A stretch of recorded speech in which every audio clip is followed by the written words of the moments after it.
మేము ఏమనుకున్నామంటే మేము ఆరాధించున్న దేవుళ్ళు మమ్మల్ని ఈ రీతిగా మమ్మల్ని ఉన్నత స్థాయిలో ఉంచారు అని చెప్పి ఒక అపోహలో బ్రతుకుతా ఉన్నాం. ఒక రోజు వచ్చింది, ఆ రోజుకి వచ్చేసరికి ఇంటిలో తల్లి మరణించింది. అంటే ఈ సందర్భం ఇలాగ జరగడానికి, మా కుటుంబంలో విషాదాలు జరగడానికి కారణం ఏంటి? ఆరాధించిన దేవుళ్ళు ఎక్కడికి వెళ్ళిపోయారు? మేము ఆరాధించిన దేవుళ్ళు ఎక్కడికి వెళ్ళిపోయారు? మా కుటుంబంలో పలానా సమస్య వచ్చింది, మా కుటుంబంలో పలానా బాధ వచ్చింది, ఈ సమస్యని తీసేయండి అని చెప్పి 2 చేతులెత్తి పైకెత్తి ప్రార్థన చేసినా కానీ మా ప్రార్థనలకి జవాబు రాలేదు.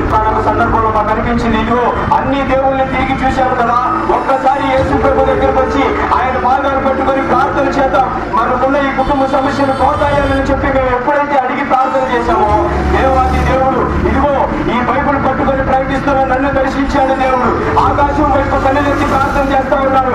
ఒక దివ్యమైన వెలుగు నా మీదకి వచ్చింది.